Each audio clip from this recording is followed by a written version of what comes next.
Sobat Prestasi dimanapun Anda berada, selamat datang kembali di podcast Ngopi Jawara Kantor Wilayah Kementerian Hukum dan HAM Banten.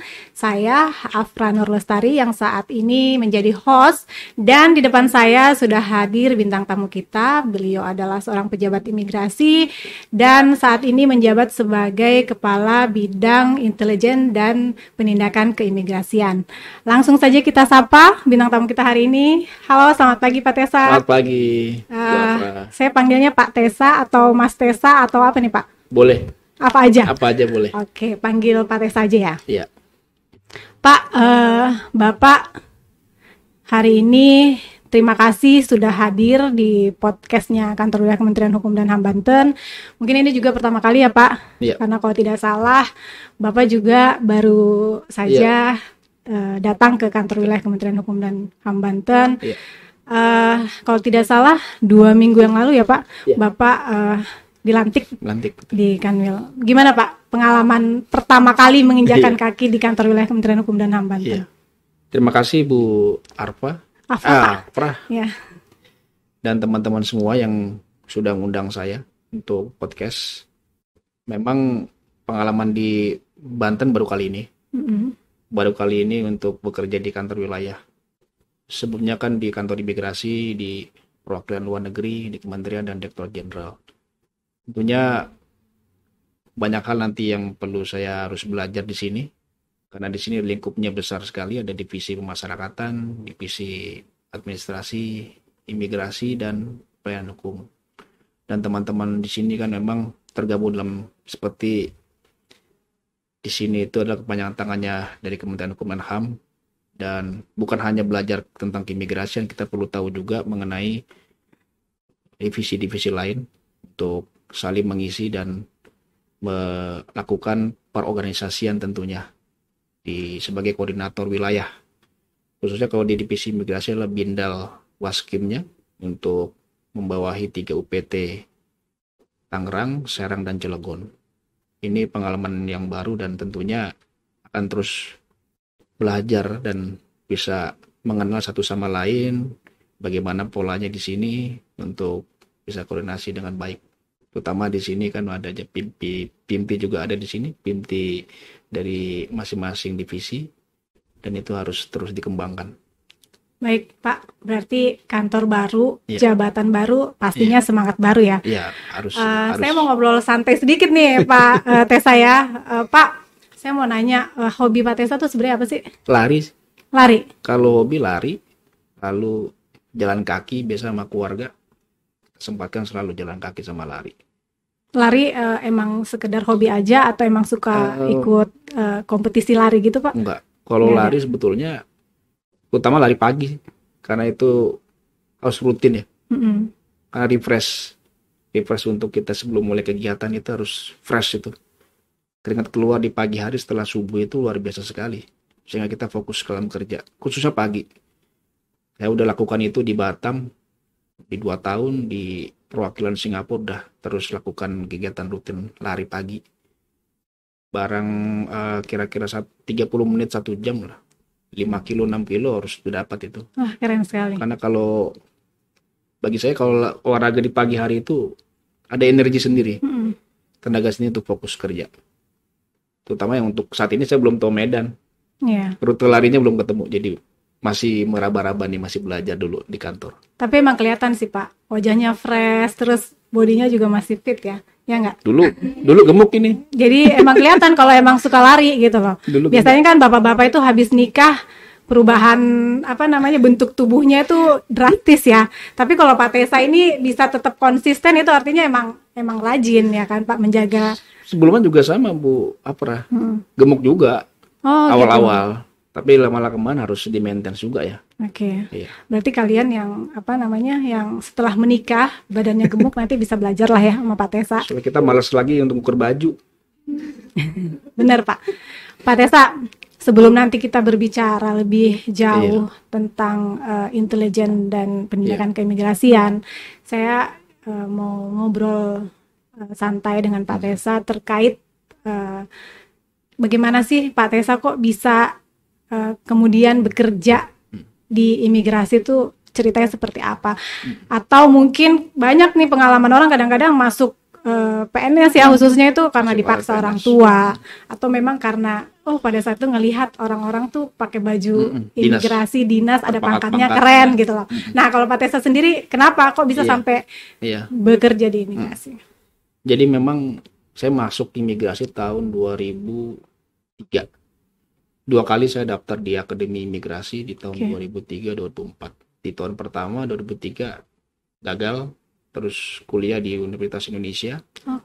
Lalu sambil kuliah saya ikut ikut tes lagi. Oh sempat kuliah Pak? Ambil Kuliah. fakultas apa Pak? Ekonomi. Oke. Sambil mengisi waktu luang. Iya.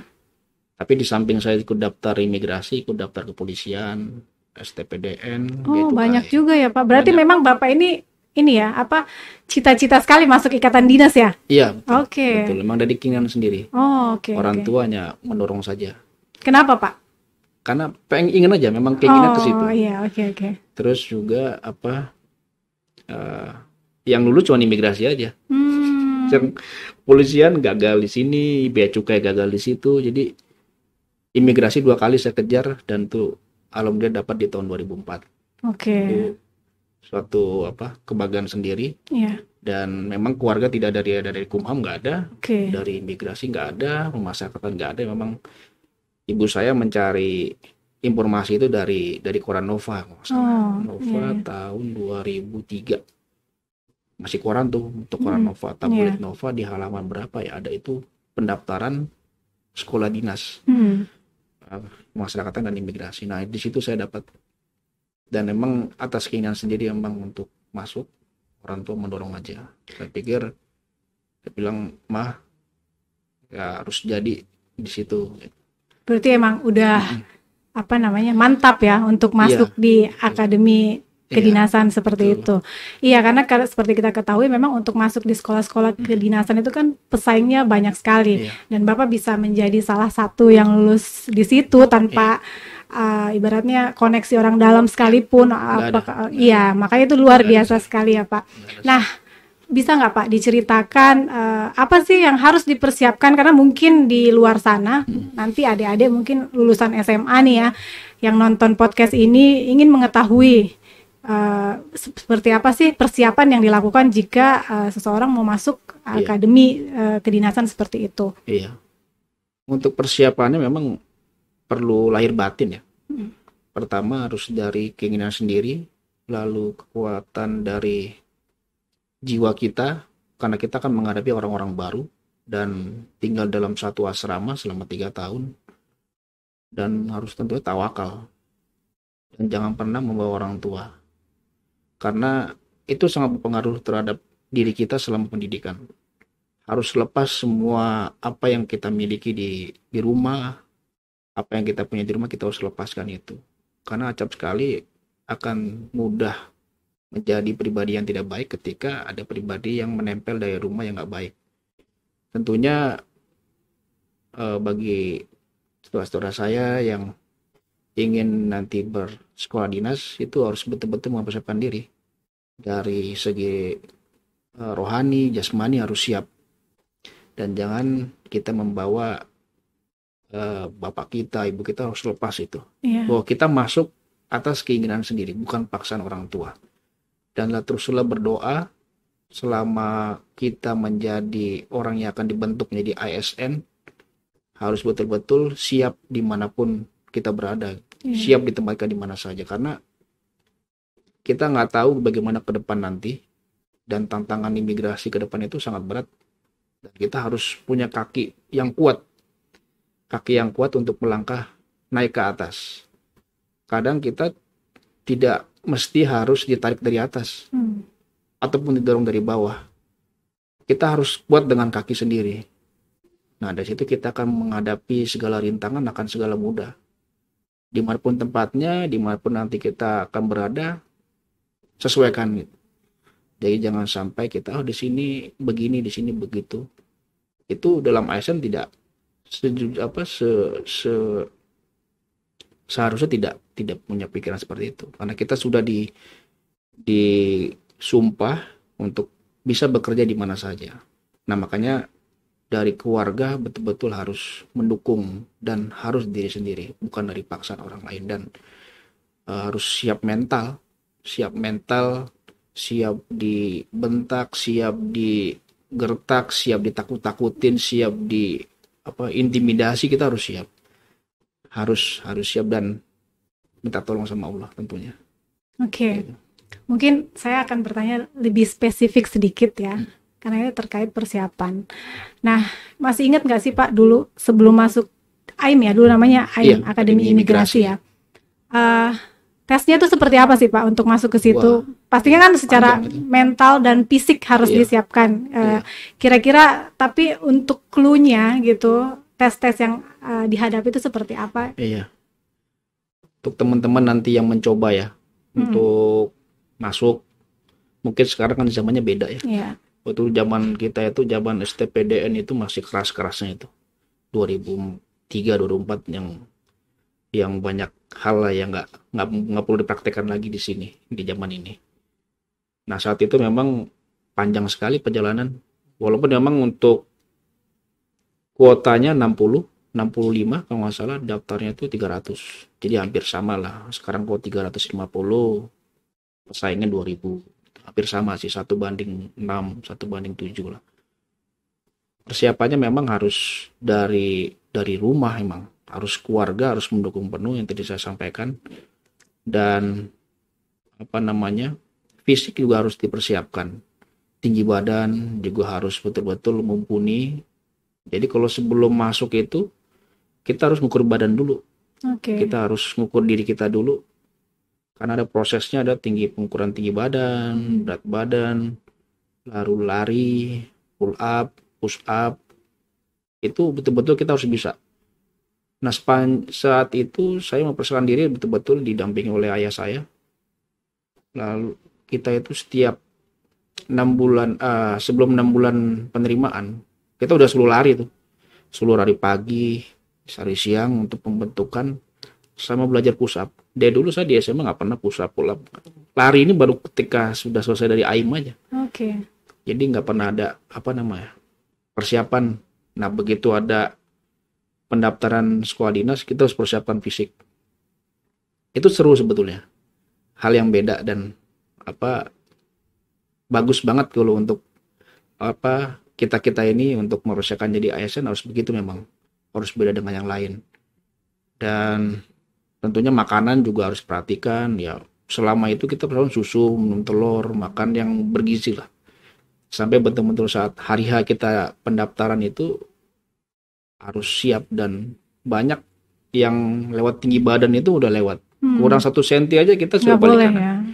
Dulu kan 170, sekarang kan 165 udah bisa masuk. Saya 170 pas saat itu, ada yang kurang setengah senti aja balik kanan. Padahal perjuangan orang tua saya itu udah nunggu, udah gelar tikar di Pusdikat dulu masih namanya. Itu luar biasa sekali perjuangan orang tua mendampingi anaknya kan sampai lolos untuk tinggi badan aja. Karena begitu tinggi badan ada proses administrasi, tes fisik, belum tes psikotes, lalu tes-tes lain sampai nanti pantuhir. Jadi memang harus banyak berdoa ya. Kita memang diajarkan itu harus berdoa, dan insya Allah kalau kita bakti sama orang tua semua lancar. Yang penting fisik sama banyak berdoa sama bakti orang tua, dan keinginan yang keras untuk bisa menjadikan kebanggaan tersendiri bagi keluarga itu harus betul-betul dilakukan. Jadi itu ya Sobat Prestasi, kalau mau masuk Akademi Keimigrasian, siapkan mental, fisik, jangan banyak rebahan. Tadi seperti Pak Tessa bilang, 6 bulan sebelumnya ya Pak ya, minimal harus rajin lari dan push up gitu loh. Karena kalau banyak rebahan ya mungkin nggak bakalan masuk ya Pak. Jadi jangan berharap bisa mendapatkan sekolah yang bagus, tapi kerjanya rebahan aja ya kan Pak? Betul. Baik Pak Tessa, lanjut lagi ya pertanyaannya. Mungkin setelah Bapak masuk ke lingkungan asrama, bagaimana sih kehidupan dalam asrama itu Pak? Iya. Kehidupan di asrama memang tergantung kita ya. Ada yang masuk asrama itu kayak masuk tempat yang nggak nyaman lah. Tapi bagi saya asrama adalah pembentukan karakter, sikap, dan perilaku. Di Disitulah kita lepas yang tadi saya sampaikan, lepas semua yang kita bawa, yang kita punya di rumah kita lepas, bahwa kita di situ nggak ada apa-apanya. Di situ pembina menerapkan pola itu agar kita dibuat nol. Jadi kita di asrama dibikin 0% pokoknya, dibentuk sesuai dengan keinginan akademi di situ. Mau jadi apa ya dibentuk di situ. Jadi kita jangan membawa apapun yang dari kita punya, lepas semua. Nah, dari situ kita bisa buat kenyamanan sendiri. Karena jadwal-jadwal di asrama padat. Bangun itu jam 3 sudah persiapan sholat subuh, jam 4 kita sudah di masjid, jam 5 kita sudah pakai pakaian PDO, pakaian dinas olahraga, jam 6 kita selesai melakukan kegiatan jasmani, pull up, push up, dan sit up. Jam 6 selesai, kita jam 7 sudah makan pagi. Lalu persiapan apel, itu padat, itu hampir 3 tahun seperti itu. Jadi kalau nggak biasa, kalau nggak pernah dilakukan sebelumnya, dan nggak pernah mau belajar, akan sulit dan pasti akan merasa berat begitu. Acap kali kalau yang biasa teman-teman yang biasa enak di rumah, dilayanin, nyampe asrama akan, aduh, males. Jadi malesnya kita malas belajar. Karena kita bukan hanya fisik diolah, otak juga kita diolah. Terus belajar kita harus mampu berprestasi di sana. Ada pengajaran, pelatihan, dan pengasuhan. Kita harus belajar, semua hal harus bisa. Jadi kalau memang teman-teman bukan dari keinginan sendiri, jangan deh. Mendingan berpikir dulu. Kalau paksaan orang tua, mendingan jangan. Karena sayang. Lebih baik beri kesempatan sama orang lain yang betul-betul punya keinginan yang untuk masuk sekolah di dinasan, karena nggak gampang. Harus dimulai dari diri sendiri, karena kegiatannya begitu padat sekali. 3 tahun itu rasanya kalau bukan dari diri sendiri itu kayak setahun lah. 1 hari kayak setahun. Dan di pendidikan banyak yang kabur, banyak yang melarikan diri juga. Jadi harus tough ya, harus betul-betul siap begitu. Karena banyak hal, contoh banyak yang keluar gitu, susah payah masuk, harusnya dikasih sama orang lain yang betul-betul mampu. Mental harus siap, betul-betul mental lah. Kita punya fisik bagus, tapi kalau mentalnya jelek nggak bertahan lama itu. Nah, selama di dalam itu Pak, karena kan emang berat ya, seperti yang Bapak bilang tadi, mulai jam 3 bangun, terus nanti akan berkelanjutan sampai nanti malam tidur lagi, itu semua full kegiatan. Pernah nggak sih Pak merasa kayak udah capek gitu, kangen orang tua, aduh pengen pulang atau seperti apa gitu? Pasti selalu ada itu. Dan untuk menyikapi seperti itu tuh seperti apa supaya Bapak tuh yakin saya tetap harus bertahan ya di sini? Iya. Dekat sama orang, dekat sama ibadah aja sebetulnya, yang buat kita lebih kuat gitu. Karena sekali lagi orang tua kita segala-galanya, dan harus disitulah semangatnya, dan harus taat ibadah. Karena banyak yang lupa dengan ibadah, sehingga dia akan labil gitu. Karena kan di asrama kan banyak teman-teman yang baru ya, banyak lingkungan-lingkungan baru. Kita jangan sampai terkontaminasi begitu. Kalau ibadah kita kuat, insya Allah kita jalan dengan baik. Jalanin di asrama tuh gampang aja.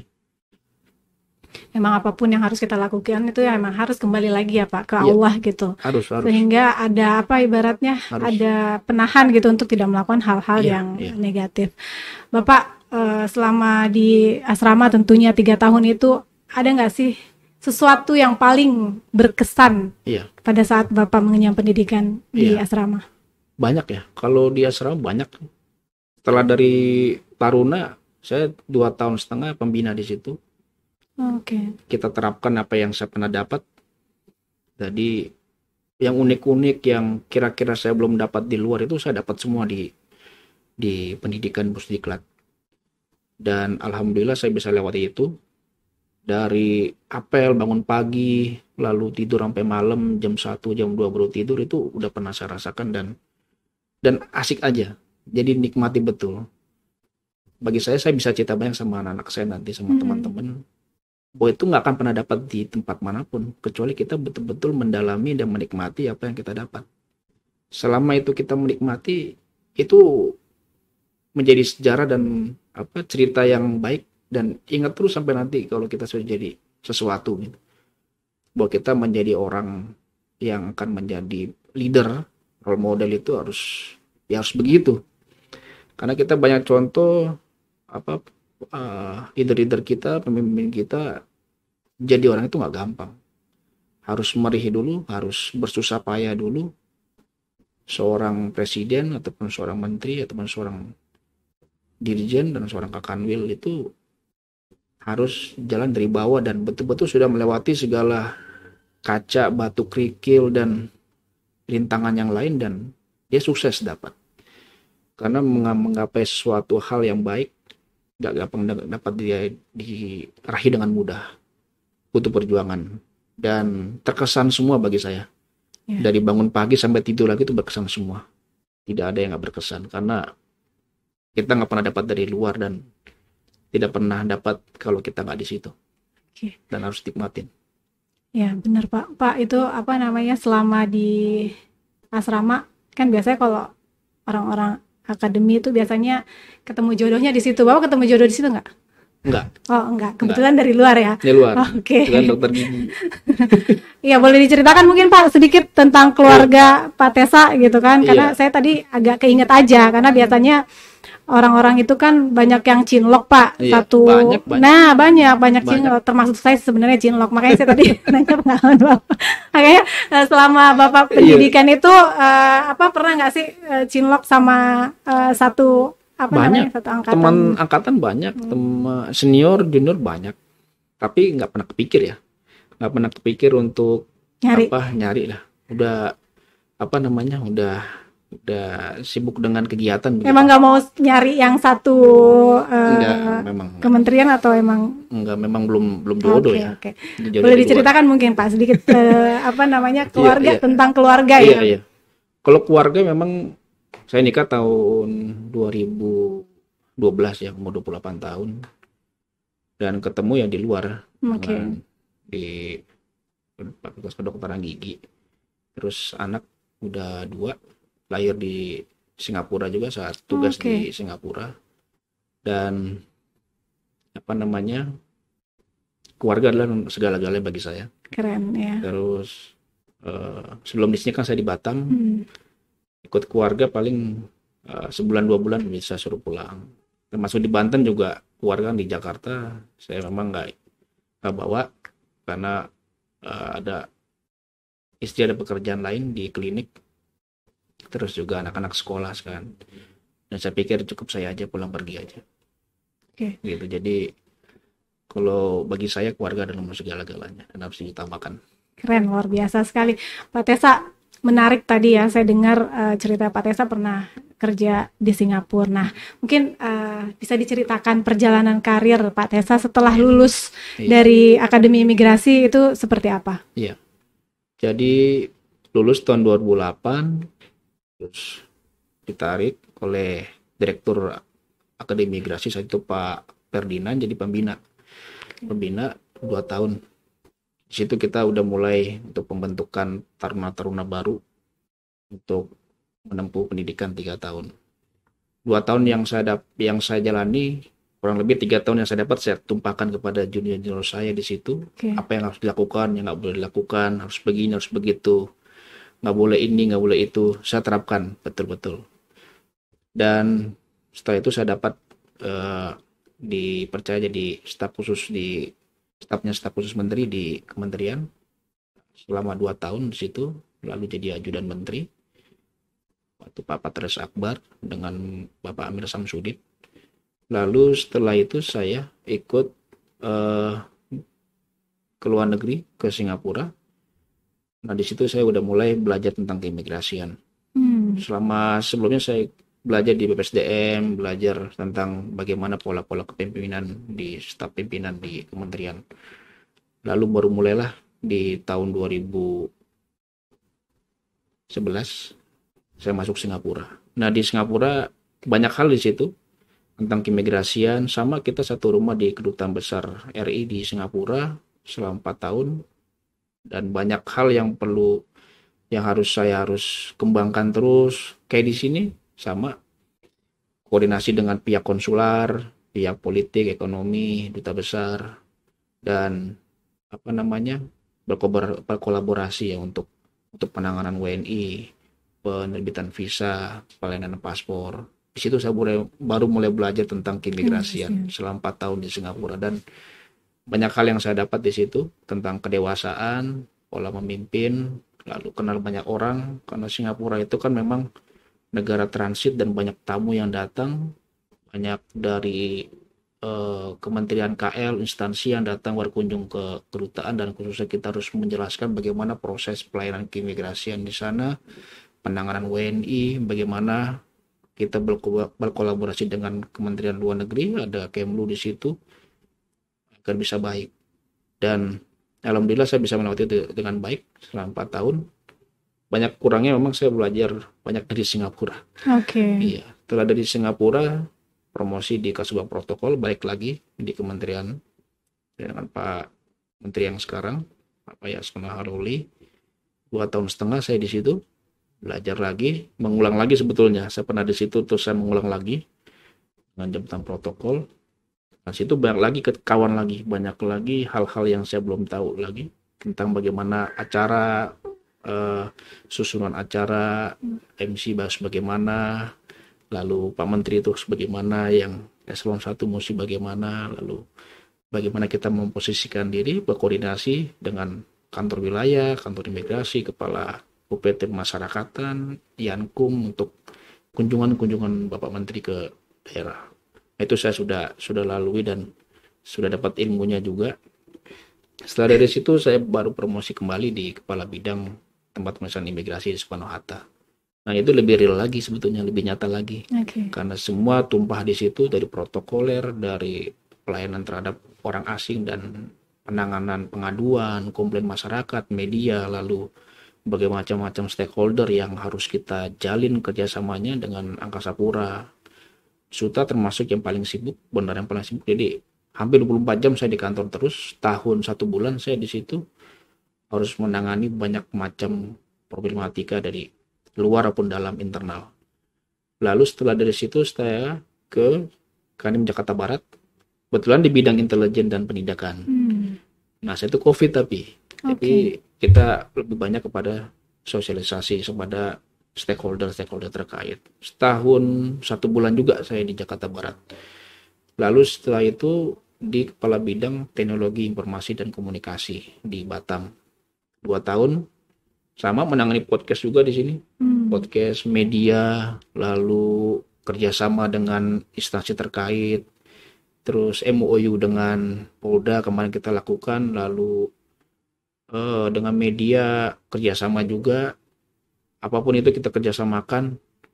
Dan kemarin kita juga memperjuangkan Kanwil Batam untuk WBK, kita juga harus kerja keras juga, dan itu menjadi pengalaman saya juga bahwa hampir semua saya udah tempatin.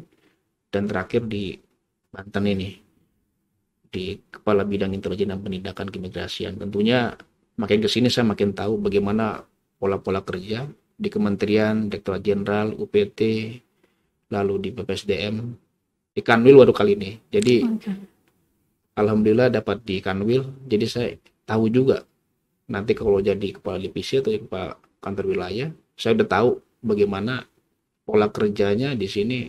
Di Kanwil kan berbeda dengan UPT, dan saya harus terus belajar. Baik Pak, tadi menarik sekali Bapak udah sampaikan mulai dari kementerian sampai ke luar negeri sampai balik lagi ke sini. Nah, ada nggak sih Pak perbedaan bekerja di luar negeri sama di negara sendiri itu? Apa Pak? Bisa diceritakan sedikit lah ya, biar sobat prestasi tahu gitu. Banyak hal kalau di luar negeri itu memang kita kan lebih kepada pelayanan kepada orang kita di luar negeri ya. Terus kita lebih banyak berhubungan sama orang-orang yang bukan dari kementerian kita. Banyak di Kementerian Tenaga Kerja, Keuangan, dan Kementerian Luar Negeri. Terus juga pola hidup kita harus berubah juga dari yang kita biasa konsumtif di Indonesia misalnya ya. Kita harus banyak nabung itu. Banyak nabung, banyak harus menggunakan apa yang ada, karena sana serba mahal. Di samping kita punya tunjangan penghasilan luar negeri, tapi juga harus hemat-hemat juga. Jangan sampai nanti kita keteteran ketika untuk biaya hidup. Dan pekerjaan sangat beda. Kita harus pintar-pintar berbahasa. Sana kan ada bahasa Melayu, ada bahasa Inggris. Itu yang menjadi pembeda ya sebetulnya. Karena kita komunikasi dengan stakeholder di luar itu seperti Immigration Checkpoint Authority itu dengan bea cukainya di Singapura, customnya itu kita harus selalu bersurat dengan bahasa Inggris, selalu kita sering ketemu dengan meeting all sama dengan orang-orang juga yang tidak pandai bahasa Indonesia tentunya. Ada bahasa Melayu sedikit lah, tapi banyak kan bahasa Inggris. Kalau daily activity bahasa Inggris. Itu yang menjadi pembeda sebetulnya sih. Dan dari situ kita banyak teman juga. Dan kalau untuk segala sesuatu di KBRI, kita lebih kepada soft aja, kepada jaringan, kepada pertemanan, karena saling membutuhkan di situ. Perhubungan membutuhkan kita butuh bea cukai butuh kita, Kemnaker juga butuh kita terkait informasi. Jadi lebih mudah di KBRI, lebih mudah, lebih gampang, tapi lebih susahnya untuk koordinasi keluar. Karena kita butuh pembeda bahasa tadi. Oke. Iya. Berarti memang pemahaman bahasa Inggris tuh wajib ya Pak, kalau untuk di imigrasi ya. Kalau nggak bisa bahasa Inggris susah nanti little lah ya. Kalau nggak bisa berkomunikasi dalam bahasa Inggris tentu saja sulit sekali. Nah kalau untuk suasana bekerja sendiri kan Pak, kan kadang orang bilang nih kalau Indonesia tuh selalu molor gitu kan. Kalau di luar itu malah biasanya lebih on time. On time. Bapak ngerasain kayak gitu nggak? On time, betul. Itu termasuk pembeda juga ya. On time-nya on time banget. Kalau jam 8, jam 8 dia sudah mulai.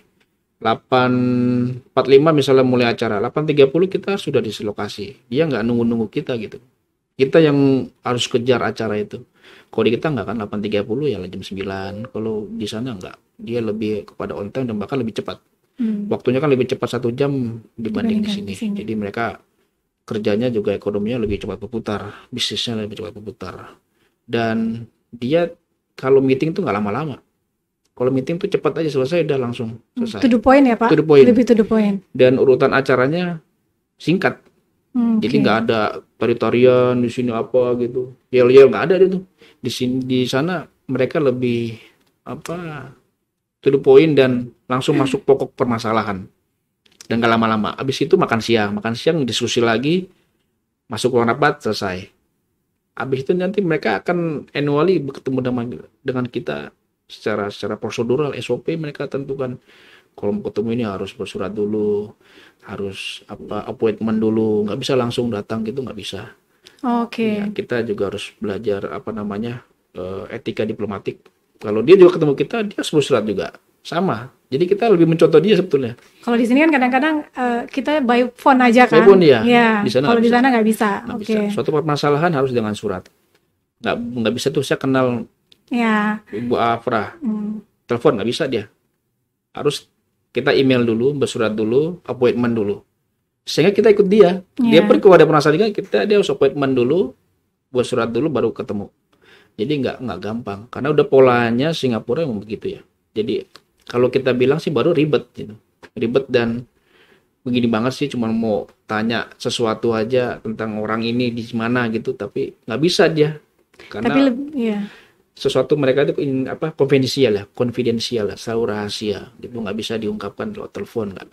Dan saya belajar di situ kalau untuk menjaga kerahasiaan suatu informasi, data informasi emang harus ada tahapan-tahapannya. Nggak bisa segampang kita ngasih orang begitu.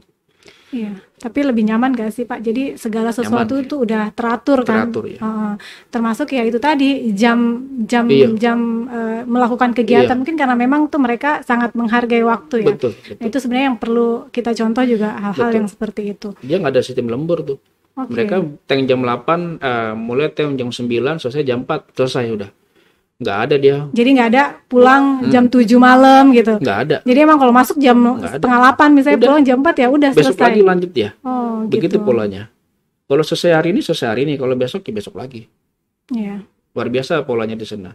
Tapi dia dalam waktu kerja itu dia maksimal memang. Memang selama 8 jam kerja itu emang betul-betul digunakan. Bekerja. Iya, benar-benar.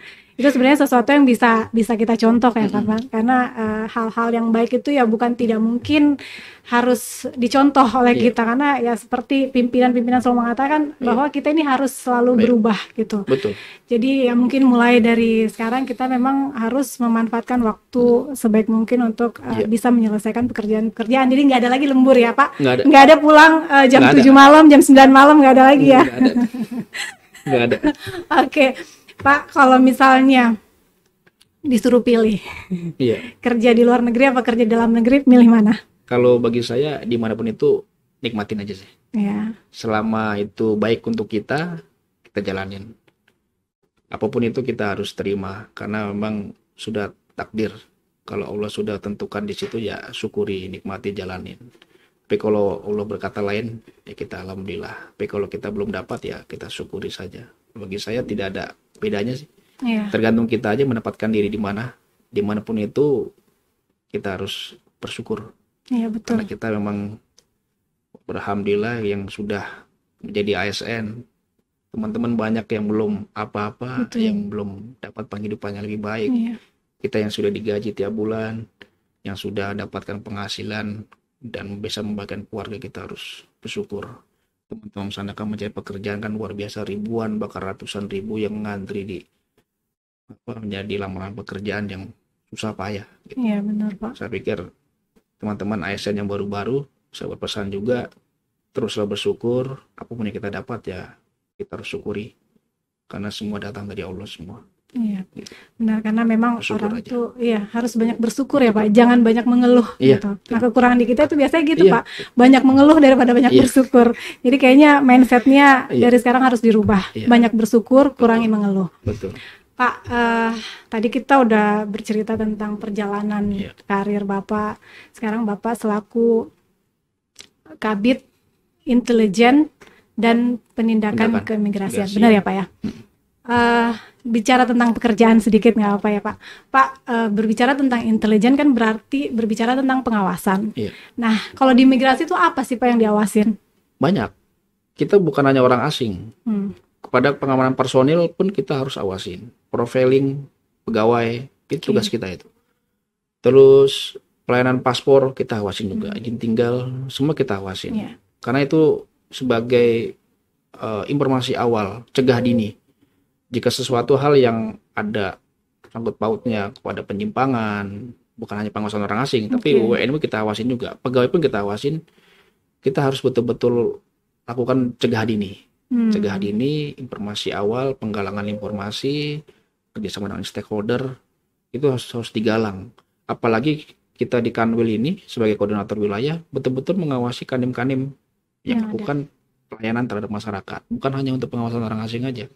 Kita harus betul-betul mengawasi bagaimana Kanim ini melakukan kegiatan pelayanan, pengawasan. Tangerang, Serang, yang di bawah kita itu ada Cilegon. Kita harus melakukan berkala. Kita ada tarja di B03 ini adalah tentang penanganan pengungsi. Kita akan lakukan di bulan Maret, Februari ini.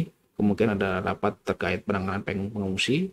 Lalu yang kedua adalah tentang pengawasan terhadap penjamin virtual orang asing.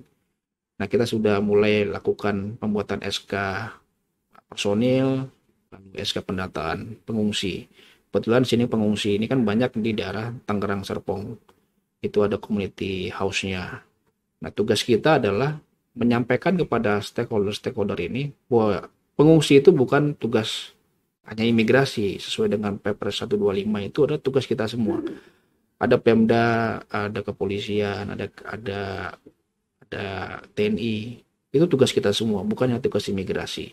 Karena pengungsi sebenarnya adalah mereka yang tidak nyaman ataupun dia merasa khawatir dengan keselamatan nyawanya, sehingga dia harus terbang ke negara ketiga, ke Indonesia. Banyak yang terdampar, banyak yang dia berusaha payah untuk bisa menyampaikan diri dan keluarganya untuk bertahan di sini. Nah, kita di sini adalah mengkoordinir.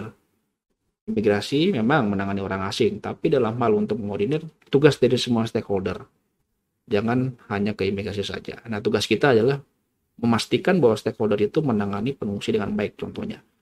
Dan yang kedua, target kita adalah untuk penjamin virtual. Saat ini memang ada kantor-kantor yang tidak punya kantor tapi dia punya website.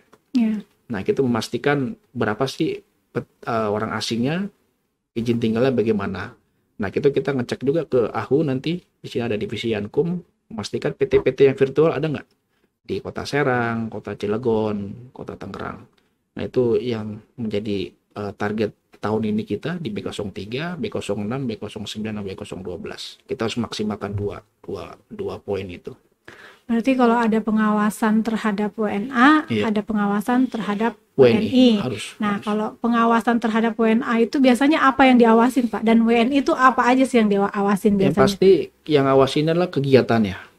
Oke lah izin tinggal dia ada, tapi apakah sesuai dengan kegiatan dia lakukan sesuai izin tinggal? Banyak kan nggak sesuai. Dia masuk visa on travel untuk melakukan wisata, seminar, sosialisasi kegiatan pemerintahan.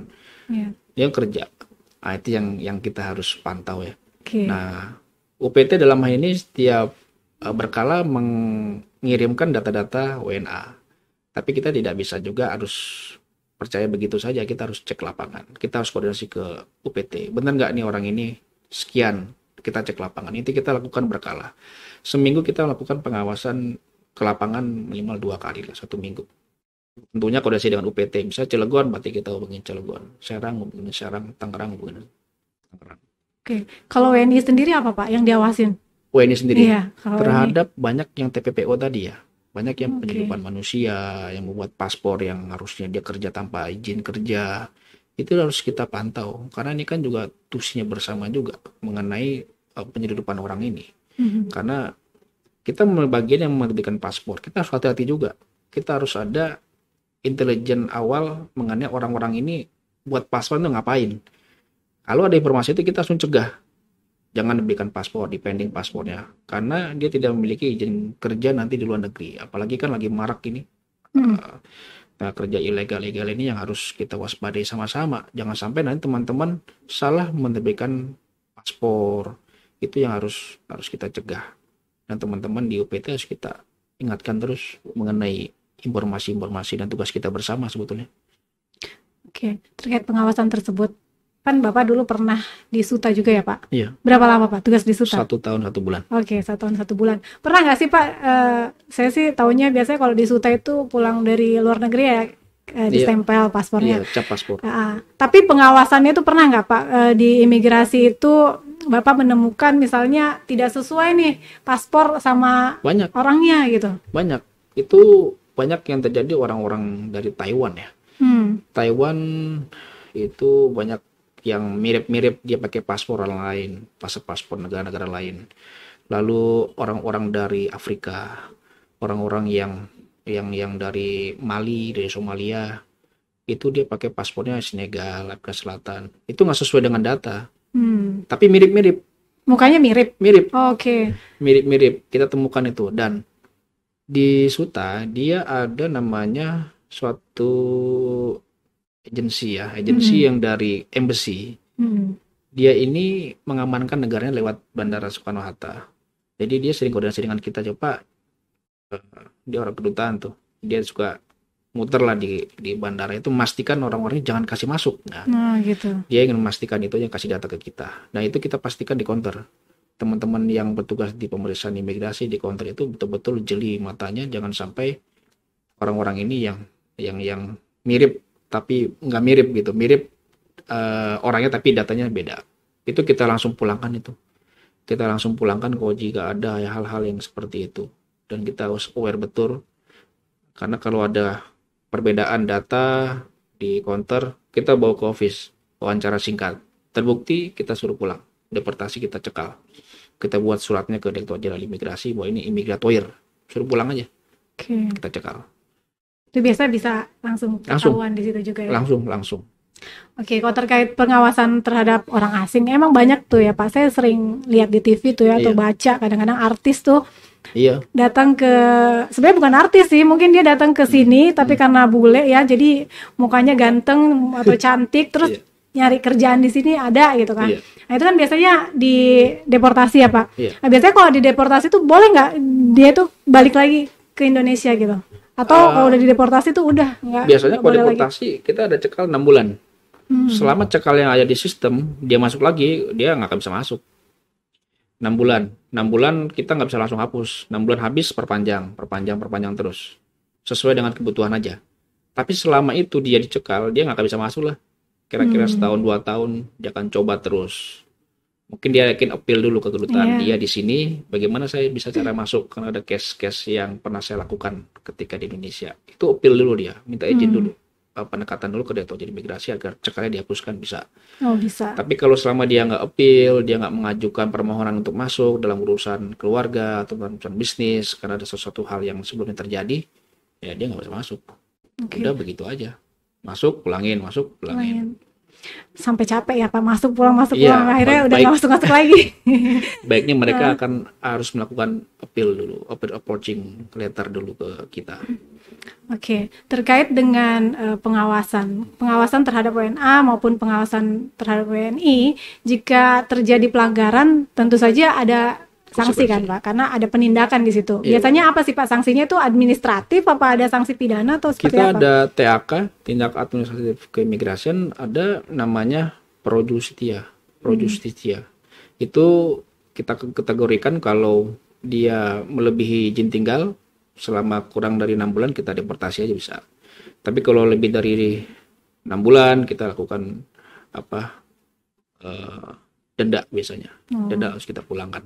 Lalu kalau dia menggunakan paspor palsu, cap palsu, data palsu, ataupun melakukan tindak pidana keimigrasian yang lainnya, kita bisa kenakan tindakan pro justia ke pengadilan. Bisa 5 tahun, bisa setahun, 2 tahun, itu ada dalam Undang-Undang Keimigrasian Nomor 6 Tahun 2011 kita terapkan pro justia. Makanya di kantor imigrasi jika ada orang asing yang harus kita proju, kita dorong.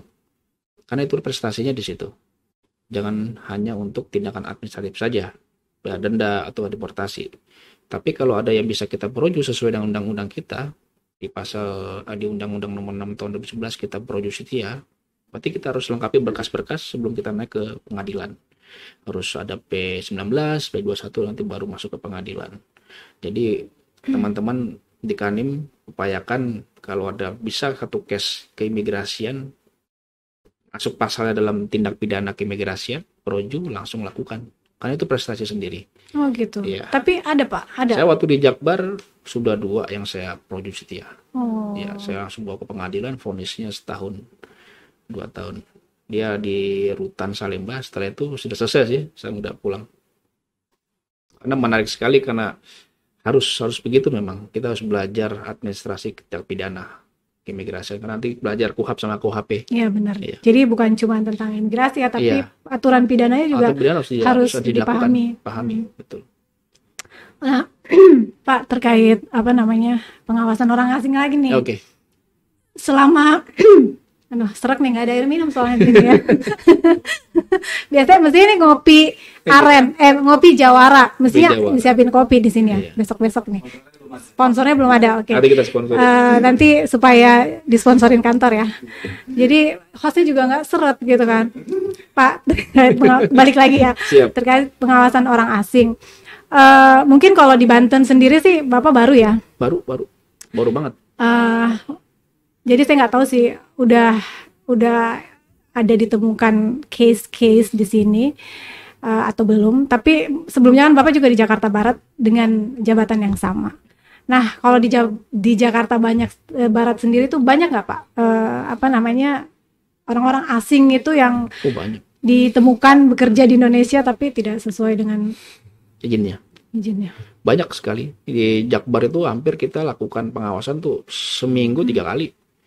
Keliling kita semua kepada tempat-tempat hiburan, lalu ruko-ruko yang dianggap ada orang asingnya, terus hotel-hotel, tempat penginapan, motel-motel itu banyak di Jakarta Barat. Itu kita selalu datangin dan kita selalu kasih himbauan kepada stakeholder hotel agar melaporkan jika ada orang asing yang belum melaporkan keberadaannya di kantor imigrasi setempat. Kalau dia tidak melaporkan, dia kena tipiring 3 bulan. Pihak hotelnya kita bisa kenakan itu. Karena kita ada sosialisasi tempora, kita mengingatkan seluruh penyedia hotel penginapan harus melaporkan keberadaan orang asing. Apalagi sekarang kita ada Aqua Jawara itu. Nah, iya Aqua betul. Jawara itu kita memastikan Kanim ini harus menggunakan aplikasi itu, bukan hanya sekedar aplikasi terus diluncurkan terus selesai. Harus dilakukan. Nah, disitulah kita di Kanwil melakukan pengawasan, memastikan ini dilakukan. Nanti kita ada rapat tempora, kita bahas itu juga, aplikasi Jawara itu. Apalagi sudah diresmikan oleh Pak Kanwil dan itu dijalankan. Nah, bagi pihak hotel yang nggak pernah melaporkan dalam waktu tertentu, dia kena bisa tindak pidana piring 3 bulan. Itu bisa kita kenakan. Jadi harus tertib di sini hotel itu. Jadi jangan sampai orang asing masuk, keluar masuk, dibiarkan begitu dan dia ngendap di situ sebulan, 2 bulan, izin tinggalnya nggak jelas, paspornya nggak ada. Wah, itu pihak hotel bisa kenakan dan orang asing kita deportasi. Harus bertanggung jawab betul. Jadi bukan hanya meningkatkan banyak hotel, banyak orang datang, tapi nggak diperhatikan orang asingnya, ya nggak boleh. Nah, gitu kita mau tertibkan di sini. Nah, oke. Menarik sekali tadi terkait dengan aplikasi baru itu ya, Ya, Pak. Kebetulan kemarin habis diresmikan terkait aplikasi orang asing ya. Nah, tentu saja Sobat Prestasi juga bukan pengen tahu ya. Saya juga sebenarnya pengen tahu aplikasi itu seperti apa, Pak. Apakah yang melaporkan itu cuma pihak hotel kah, atau seluruh masyarakat bisa melaporkan kah, atau seperti apa? Bisa. Jadi hotel bisa. Mungkin misalnya nih, saya tiba-tiba di Tempat penginapan. samping rumah saya nih, Bisa. tiba-tiba ada orang asing nginap di Bisa, situ, kan bisa. saya curiga nih, bisa dilaporkan. Bisa. Oke. Ibu bisa. Seperti apa, Pak? Masyarakat bisa laporkan. Justru dari informasi masyarakat itu kita tahu orang asing itu di mana. Kita kan personel kita kan nggak banyak. Kita harus banyak informasi. Makanya itu kita ada intelijen, pengawasan untuk turun ke lapangan, cari profiling orang asing. Lalu kita harus ada informan-informan yang harus tersebar di daerah tertentu yang banyak orang asing. Kita tahu informan di situ. Orang asing ini datang jam segini, siang jam segini, kerjanya apa, kita ikutin. Kita memantau aja. Memantau, nanti koordinasi dengan stakeholder, polisian, Kesbangpol, Satpol PP, ada Koramil di situ. Nanti kita informasikan, di sini ada orang asing sini Pak, tolong tindakin. Nanti mereka hubungin kita, Pak, ada orang asing Pak di sini nggak sesuai izin tinggal. Nah, informasi itu yang kita tindak lanjutin, dan mereka juga harus bisa menggunakan aplikasi Jawara itu. Di samping pihak hotel, masyarakat sekitar, instansi lain pun bisa mengakses juga, gitu, mengakses untuk Aqua tadi, memasukkan input data itu. Mudah-mudahan dengan aplikasi ini nanti semakin ini baik. Ya Pak, baik ke depannya. Kalau dari pengalaman Bapak sendiri, dari beberapa kali bertugas di migrasi, jumlah peningkatan pelanggaran terhadap imigrasian itu semakin tahun meningkat apa menurun, Pak? Meningkat. Apalagi telah dibukanya jalur internasional sejak tahun kemarin bulan April itu oleh Pak Presiden, makin banyak. Alurnya sudah normal sekarang. Pelabuhan udara, laut, PLBN, lintas batas darat itu udah banyak masuk. Nah, makanya di sini harus imigrasi nggak bisa sendiri. Imigrasi harus bersama-sama dengan tim Pora, polisian, TNI, Pemda, betul-betul mengawasi orang-orang asing ini. Dan segala sesuatu halnya stakeholder yang bekerja sama dengan kita harus menginformasikan bersatu padu untuk menangani orang asing.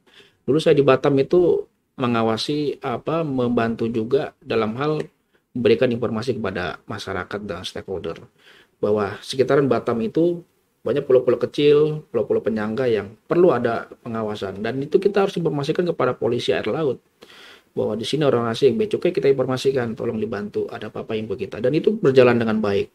Adapun nanti ada orang-orang kayak penyeludupan tadi, bukan hanya orang asing, TKI yang ilegal, terdampar, itu termasuk tugas kita juga, intelijen juga dan pengawasan, bahwa orang ini melakukan tindakan ilegal, masuk dan keluar tidak melalui tempat pemeriksaan imigrasi. Itu bisa kenakan juga pasal 120 dalam undang-undang kita. Dia harus kita tindak lanjuti karena dia keluar masuk tidak melalui TPI.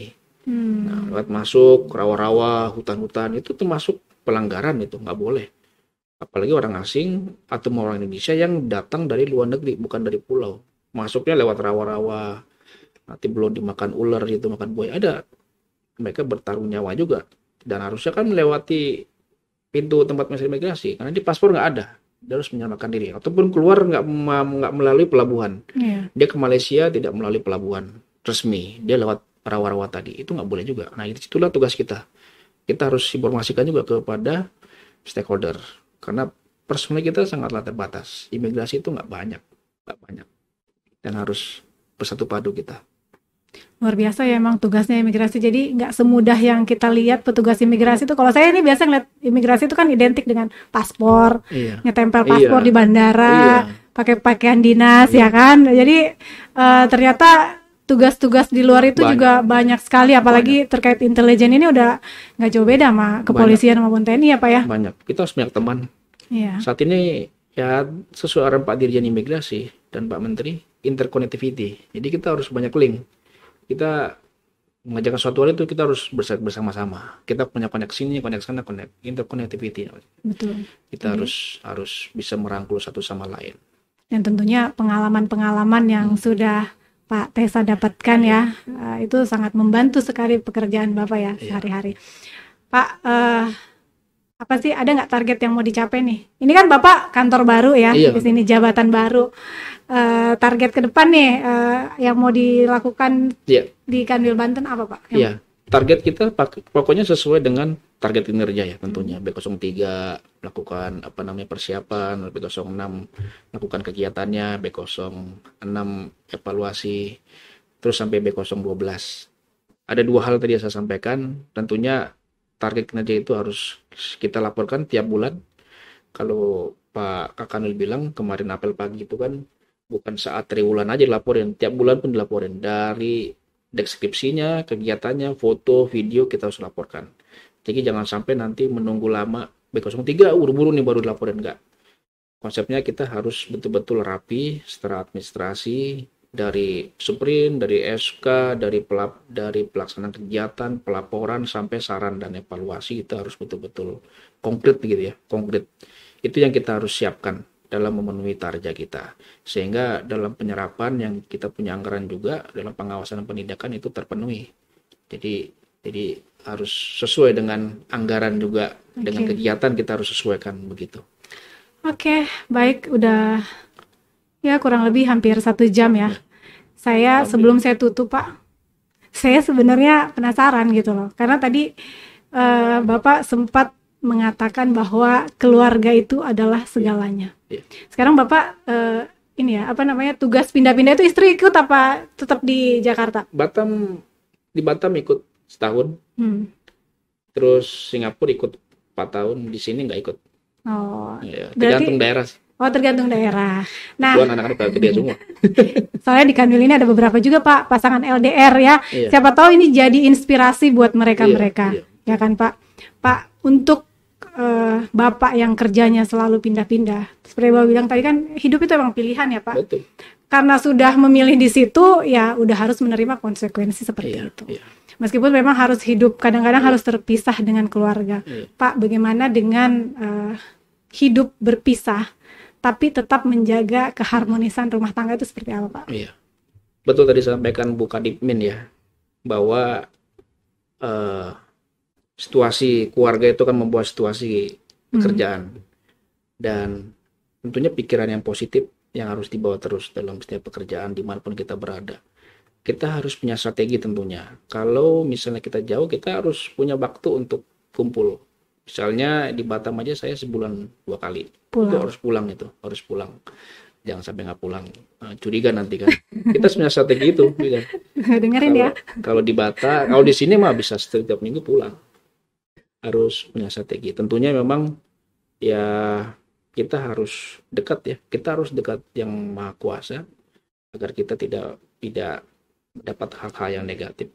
Karena hal-hal yang negatif datang dari lingkungan di mana kita kerja, dan kita harus berani mengatasinya, berani mengantisipasinya jika ada hal yang negatif. Intinya adalah pendekatan diri sama yang Maha Kuasa, terus berpikir positif dan melakukan tugas dengan baik. Insya Allah itu tidak ada halangan untuk kita dimanapun kita berada, dan ada rutinitas kita yang pernah kita lakukan dengan baik. Hobi apa kita lakukan dengan baik, karena itu sebagai merefresh kita supaya kita nggak jenuh, nggak kangen sama keluarga. Itu harus kita rutinkan.